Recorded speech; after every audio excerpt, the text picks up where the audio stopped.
ನಿನ್ನೆ ಹಾಗೆ ಮಕ್ಕಳಿಗೆ ನಾನು ಕೇಳ್ತಾ ಇದ್ದೆ, ನೀವೇನಾಗ್ತೀರಿ ಅಂತ, ಅಥವಾ ನಿಮ್ಮ ಕನಸು ಏನು ಅಂತ ಎಲ್ಲ ಮಕ್ಕಳಿಗೂ ಪ್ರಶ್ನೆ ಮಾಡ್ತಾ ಇದ್ದೆ.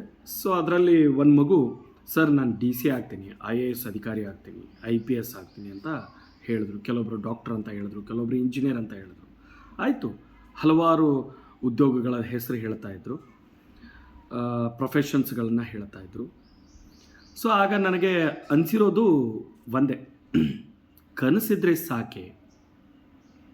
ಯಾಕೆಂದರೆ ಅದರಲ್ಲಿ ಎಷ್ಟೋ ಮಕ್ಕಳಿಗೆ ಇನ್ನೂ ಅವ್ರಿಗೆ ಬರಲ್ಲ, ಓದಕ್ಕೆ ಬರ್ತಾ ಇಲ್ಲ, ಬರೆಯೋಕ್ಕೆ ಬರ್ತಾ ಇಲ್ಲ. ಅಂಥ ಮಕ್ಕಳು ಕೂಡ IAS IPS ಅಂತ ಕನಸ್ಕೊಂಡಿದ್ದಾರೆ.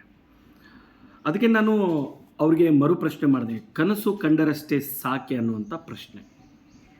ಆ ಪ್ರಶ್ನೆಗೆ ಅಥವಾ ಆ ಟಾಪಿಕ್ಕಿಗೆ ರಿಲೇಟೆಡ್ ಒಂದು ಪುಸ್ತಕ, ಸ್ಫೂರ್ತಿದಾಯಕ ಕಥೆಗಳು ಅನ್ನುವಂಥದ್ದು, ರಾಜಮ್ಮ DK ಅವರು ಬರೆದಿರುವಂಥದ್ದು. ಸೊ ಈಗ ನಾನು ಏನು ಆ ಪ್ರಶ್ನೆ ಕೇಳಿದ್ದೆ, ಆ ಪ್ರಶ್ನೆಗೆ ರಿಲೇಟೆಡ್ ಒಂದು ಕನಸು ಕಂಡರಷ್ಟೇ ಸಾಕೆ ಅನ್ನುವಂಥ ಒಂದು ಲೇಖನ ಇದೆ ಅದರಲ್ಲಿ ತುಂಬ ಅದ್ಭುತವಾಗಿ ಅವರು ಕನಸು ಮತ್ತು ನನಸಿನ ವಿಚಾರಗಳನ್ನು ವರ್ಣನೆ ಮಾಡ್ತಾ ಹೋಗ್ತಾರೆ, ವಿಚಾರಗಳನ್ನು ತಲುಪಿಸ್ತಾ ಹೋಗ್ತಾರೆ ಓದುಗರಿಗೆ. ಸೊ ಇದರಲ್ಲಿ ಒಬ್ಬ ಭಿಕ್ಷುಕನ ಕತೆ ಇದೆ.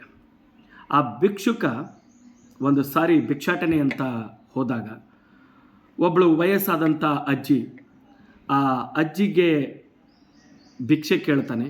ಆವಾಗ ಅಜ್ಜಿ ಹೇಳ್ತಾಳೆ, ನೋಡಪ್ಪ ನನ್ನ ಮನೆಯಲ್ಲಿ ಇನ್ನೂ ಅಡುಗೆ ಮಾಡಿಲ್ಲ, ಒಂದು ಕೆಲಸ ಮಾಡು, ಈ ಗಡಿಗೆ ತುಂಬ ಹಾಲಿದೆ, ಇದನ್ನು ತೊಗೊಂಡು ಹೋಗು ಅಂತ ಹೇಳಿ ಕಳಿಸಿಬಿಡ್ತಾಳೆ. ಆಗ ಆ ಭಿಕ್ಷುಕ ಏನು ಮಾಡ್ತಾನೆ, ಆ ಗಡಿಗೆನ ತೊಗೊಂಡು ಬಂದು ಪರವಾಗಿಲ್ಲ, ನನಗೆ ಈ ದಿನ ಗಡಿಗೆ ತುಂಬ ಹಾಲು ಸಿಕ್ಕಿದೆ ಅಂತ ಅಂದ್ಕೊಂಡು ಅದನ್ನು ಕಾಯಿಸಿರೋಂಥ ಹಾಲನ್ನ ಒಂದು ಕಾಲು ಭಾಗ ಹಾಲು ಕುಡಿತಾನೆ. ಕುಡಿದು ಒಂದು ವಿಚಾರ ಬರುತ್ತೆ ಅವನಿಗೆ, ಇಲ್ಲ ಮುಕ್ಕಾಲು ಭಾಗ ಹಾಲಿದೆ ಈ ಗಡಿಗೆಯಲ್ಲಿ, ಇದಕ್ಕೆ ಸ್ವಲ್ಪ ಹೆಪ್ಪು ಕೊಟ್ಟರೆ ಅದೇನಾಗುತ್ತೆ, ಮೊಸರಾಗುತ್ತೆ ಅಂತ. ಸೊ ಅದಕ್ಕೋಸ್ಕರ ಅವನು ಪಕ್ಕದ ಮನೆಗೆ ಹೋಗ್ತಾನೆ, ಮತ್ತೆ ಭಿಕ್ಷೆ ಬೇಡ್ತಾನೆ, ಸ್ವಲ್ಪ ಹೆಪ್ಪಿಗೆ ಮೊಸರು ಕೊಡಿ ಅಂತ ಹೇಳ್ತಾನೆ. ಅವರು ಮೊಸರು ಕೊಡ್ತಾರೆ. ಆ ಮೊಸರನ್ನ ತಂದು ಆ ಗಡಿಗೆಗೆ ಹಾಕ್ತಾನೆ. ಅದಾದ ನಂತರ ಅವನಿಗೆ ಒಂದಾದ ನಂತರ ಒಂದು ವಿಚಾರಗಳು ಬರ್ತಾ ಹೋಗ್ತವೆ.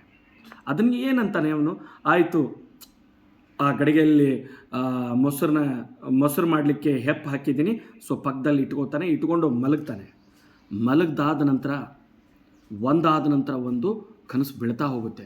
ಆ ಕನಸಿನಲ್ಲಿ ಅವನು ಶ್ರೀಮಂತ ಆಗುವಂಥ ಕನಸು ಕಾಣ್ತಾನೆ. ಅಂದರೆ ಅವನು ಯಾವ ರೀತಿ ಕನಸು ಕಾಣ್ತಾನಂದರೆ, ಇವತ್ತು ರಾತ್ರಿ ನಾನು ಹಾಲಿಗೆ ಹೆಪ್ಪು ಹಾಕಿದ್ದೀನಿ, ನಾಳೆ ಅದು ಬೆಳಗ್ಗೆ ಗಟ್ಟಿ ಮೊಸರಾಗುತ್ತೆ, ಆ ಮೊಸರನ್ನ ನಾನು ಕಟ್ಟಿದಾಗ ಬೆಣ್ಣೆ ಬರುತ್ತೆ, ಆ ಬೆಣ್ಣೆನ ನಾನು ಕಾಯಿಸ್ತೀನಿ, ತುಪ್ಪ ಆಗುತ್ತೆ, ತುಪ್ಪನ ನಾನು ಸಂತೆಗೆ ಹೋಗಿ ಮಾರಿದಾಗ ಏನು ದುಡ್ಡು ಬರುತ್ತೆ, ಆ ದುಡ್ಡಿನಿಂದ ಕೋಳಿ ತಗೋತೀನಿ, ಆ ಕೋಳಿ ಮೊಟ್ಟೆ ಇಡುತ್ತೆ, ಆ ಮೊಟ್ಟೆ ಮತ್ತೆ ಮರಿ ಆಗುತ್ತೆ, ಆ ಮರಿ ಆದ ನಂತರ ಮತ್ತೆ ಮೊಟ್ಟೆ ಹಾಕುತ್ತೆ. ಸೊ ಈ ರೀತಿ ಅವನು ನಿರಂತರವಾಗಿ ಆ ಕನಸನ್ನ ಬೆನ್ನು ಹತ್ತುತ್ತಾ ಹೋಗ್ತಾನೆ. ನೋಡಿ, ಕೋಳಿ ತೊಗೊಂಡ್ಮೇಲೆ ಅದರಿಂದ ಮೊಟ್ಟೆ ಬರುತ್ತೆ, ಮೊಟ್ಟೆಯಿಂದ ಮರಿ ಬರುತ್ತೆ, ಆ ಮರಿಗಳು ಮತ್ತೆ ಮೊಟ್ಟೆ ಹಾಕುತ್ತೆ. ಈ ರೀತಿ ಅವನು ಅದನ್ನು ಮಾರಿ ಸ್ವಲ್ಪ ಶ್ರೀಮಂತ ಆಗ್ತಾನೆ. ಶ್ರೀಮಂತ ಆದ ನಂತರ ನೆಕ್ಸ್ಟ್ ಅವನು ಮದುವೆ ಆಗ್ತಾನಂತೆ. ಒಬ್ಬ ಶ್ರೀಮಂತ ಕನ್ಯೆನ ಹುಡುಕ್ತಾನಂತೆ, ಆ ಶ್ರೀಮಂತ ಕನ್ಯೆನ ಮದುವೆ ಆಗ್ತಾನೆ. ಮದುವೆ ಆದ ನಂತರ ಮಕ್ಕಳು ಆಗ್ತವೆ. ಸೊ ಒಬ್ಬ ಮಗ ಆಗಿರ್ತಾನಂತೆ. ಇದೆಲ್ಲ ಕನಸನ್ನೇ ಕಾಣ್ತಾ ಇದ್ದಾನೆ, ಕನಸಿನಲ್ಲೇ ಬರ್ತಾ ಇರುವಂಥ ಪಾತ್ರಗಳು ಇವು. ಸೊ ಆಗ ಅವನು ಒಂದು ಮಗು ಆಗುತ್ತೆ, ಮಗುನ ತುಂಬ ಪ್ರೀತಿಯಿಂದ ಸಾಕ್ತಾನಂತೆ. ಅವನಿಗೆ ಏನಿಲ್ಲದ್ದು, ಅವ್ನಿಗೆ ಏನೇನು ಬೇಕೋ ಅದನ್ನೆಲ್ಲ ಕೊಡಿಸ್ತಾನಂತೆ. ಆದರೆ ಆ ಮಗು ಏನಾದರೂ ತಪ್ಪು ಮಾಡಿದಾಗ ಅವಾಗ ಏನು ಮಾಡೋದು ಅಂತ ವಿಚಾರ ಬರುತ್ತೆ.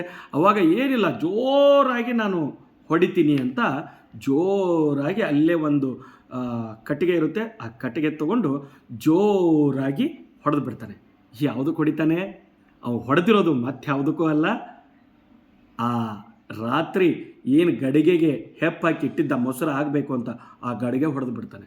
ಆ ಗಡಿಗೆ ಹೊಡೆದ ಮೇಲೆ ಇನ್ನೇನು, ಆ ಗಡಿಗೆ ಒಡೆಯುತ್ತೆ. ಆ ಗಡಿಗೆ ಒಡೆದ ಮೇಲೆ ಮತ್ತೆ ಯಥಾಸ್ಥಿತಿ ಅವನಿಗೆ ಪ್ರಜ್ಞೆ ಬರುತ್ತೆ. ನಾನು ಇಷ್ಟೊತ್ತು ಕಂಡಿದ್ದು ಕನಸು ಅಂತಂದ್ಬಿಟ್ಟು ಅವನೇನು ಮಾಡ್ತಾನೆ, ಮತ್ತೆ ಬೆಳಗ್ಗೆ ಎದ್ದು ಭಿಕ್ಷಾಟನೆಗೆ ಹೋಗ್ತಾನೆ.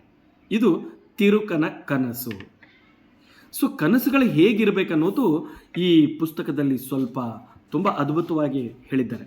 ಕನಸು ಕಾಣೋದು ತಪ್ಪಲ್ಲ ಅನ್ನೋದೇ ಆ, ಈ ಲೇಖನದಲ್ಲಿ ನಿಮಗೆ ಕಾಣಿಸಿಗೋದು. ಎಷ್ಟೋ ಜನ ಸಾಧಕರು ಅವರು ಕನಸು ಕಂಡಿದ್ದಾರೆ. ಯಾವುದೇ ಭೇದವಿಲ್ಲದೆ ಯಾರು ಬೇಕಾದರೂ ಹೇಗೆ ಬೇಕಾದರೂ ಕನಸು ಕಾಣಬಹುದು. ಚರಿತ್ರೆಯ ಪುಟಗಳನ್ನು ತಿರುವಿ ಹಾಕಿದಾಗ ಕೆಲವರ ಚರಿತ್ರೆ ಕನಸಿನಿಂದಲೇ ಪ್ರಾರಂಭವಾಗಿರುವುದು ಕಂಡುಬರುತ್ತದೆ. ಹೌದು, ಎಷ್ಟೋ ಜನರ ಇತಿಹಾಸ ತೆಗೆದು ನೋಡಿದಾಗ ಅವರ ಸಾಧನೆಗೆ ಏನು ಕಾರಣ ಅಂತ ನಾವು ತೆಗೆದು ನೋಡಿದಾಗ ಅವರು ಕನಸು ಕಂಡಿದ್ದೇ ಅದು ಪ್ರಾರಂಭ. ಮಣ್ಣೊಳಗಿರುವ ಬೇರು ಕಂಡ ಕನಸು ಚಿಗುರೊಡೆದು ರೆಂಬೆ ಕೊಂಬೆಗಳಾಗಿ ಚಾಚುತ್ತದೆ, ಹೂ ಹಣ್ಣುಗಳಾಗಿ ಕಂಗೊಳಿಸುತ್ತದೆ. ಸಾಧಕರು ಸಾಧಿಸಿದ ದೊಡ್ಡ ದೊಡ್ಡ ಸಾಧನೆಗಳ ಹಿಂದೆ, ಹೊಸ ಹೊಸ ಆವಿಷ್ಕಾರಗಳ ಹಿಂದೆ ಅವರ ಕನಸಿನ ಪಾತ್ರವು ಅಪಾರವಾಗಿರುತ್ತದೆ. ಪರ್ವತವನ್ನು ನೋಡಿದಾಗಲೆಲ್ಲ ಪರ್ವತವನ್ನು ಏರಬೇಕೆಂಬ ಹಗಲುಗನಸು ಕಾಣುತ್ತಿದ್ದ ತೇನ್ಸಿಂಗ್ ಮುಂದೊಂದು ದಿನ ಎವರೆಸ್ಟ್ ಪರ್ವತವನ್ನೇ ಹತ್ತಲಿಲ್ಲವೇ? ಹೌದು, ಆ ಹಗಲುಗನಸುಗಳಿಂದಲೇ ಅವನು ಮುಂದೊಂದು ದಿನ ಆ ಮೌಂಟ್ ಎವರೆಸ್ಟ್ ಪರ್ವತವನ್ನೇ ಹತ್ತುತ್ತಾನೆ. ಅದೇ ರೀತಿ ಡಾಕ್ಟರ್ APJ ಅಬ್ದುಲ್ ಕಲಾಂ ಅವರು ಕೂಡ ಆಕಾಶದಲ್ಲಿರುವ ಹಾರುವ ವಿಮಾನಗಳನ್ನು ನೋಡಿದಾಗೆಲ್ಲ ನನ್ನ ದೇಶ ಕೂಡ ಅಂತರಿಕ್ಷದಲ್ಲಿ ಆ ಕ್ಷೇತ್ರದಲ್ಲಿ ದೊಡ್ಡ ಶಕ್ತಿಯಾಗಬೇಕಂತ. ಸೊ ಇವಾಗ ಅವ್ರ ಕನಸು ನನಸಾಗಲಿಲ್ವೇ? ಜೀವನದ ಅವಿಭಾಜ್ಯ ಅಂಗವಾಗಿರುವ ಈ ಕನಸು, ಯಾಕೆಂದರೆ ಪ್ರತಿಯೊಬ್ಬರೂ ಕನಸು ಕಾಣ್ತಾರೆ, ಅದು ನಮ್ಮ ಜೀವನದ ಅವಿಭಾಜ್ಯ ಅಂಗ ಆಗಿದೆ. ಆದರೆ ಜೀವನದಲ್ಲಿ ನಾವೇನಾಗಬೇಕು, ಏನನ್ನು ಸಾಧಿಸಬೇಕು ಎಂಬುದರ ಬಗ್ಗೆ ಸ್ಪಷ್ಟ ಅರಿವಿರುವ ಕನಸಿರಬೇಕಷ್ಟೆ. ಕನಸು ಎಂಥವು ಕಾಣಬೇಕು ಅಂತಂದರೆ ಅದ್ರದ್ದು ಕ್ಲಾರಿಟಿ ನಮಗೆ ಗೊತ್ತಿರಬೇಕು. ನಮ್ಮ ಭವಿಷ್ಯದಲ್ಲಿ ನಾವು ಏನು ಮಾಡ್ತಾ ಇದ್ದೀವಿ, ಏನು ಆಗಬೇಕನ್ನುವಂಥ ಕನಸು ಕೂಡ, ಅದರ ಕ್ಲಾರಿಟಿ ಕೂಡ ನಮಗೆ ಸಿಗಬೇಕು ಅನ್ನುವಂಥ ವಿಚಾರ. ಟೊಳ್ಳು ಕನಸುಗಳಿಗಿಂತ ಹಗಲು ಕನಸುಗಳಿಗಿಂತ ಬದುಕನ್ನು ಹಸನಾಗಿ ಕಟ್ಟಿಕೊಳ್ಳುವ ಗಟ್ಟಿ ಕನಸುಗಳು ಈಗ ನಾವು ಅಂಥ ಕನಸುಗಳನ್ನ ಕಾಣಬೇಕನ್ನುವಂಥ ವಿಚಾರನ ಇಲ್ಲಿ ಹಾಕಿದ್ದಾರೆ. ನಾನು ಹೀಗಾಗಬೇಕು, ಹಾಗಾಗಬೇಕು, ಹಾಗೆ ಮಾಡ್ತೀನಿ, ಹೀಗೆ ಮಾಡ್ತೀನಿ ಅಂತ ಸುಮ್ಮನೆ ಕಲ್ಪಿಸಿಕೊಂಡು ಕಾಣುವ ಕನಸು ನಮ್ಮನ್ನು ಎಲ್ಲಿಗೂ ಕರೆದುಕೊಂಡು ಹೋಗಲ್ಲ. ವಿನಾಕಾರಣ ಸುಮ್ಮನೆ ಕನಸು ಕಾಣೋದು ಅಂತಂದರೆ ನಮ್ಮ ಕೈಯಿಂದ ಆಗದೇ ಇರೋದನ್ನೆಲ್ಲ ಕನಸು ಕಾಣಬಾರ್ದು.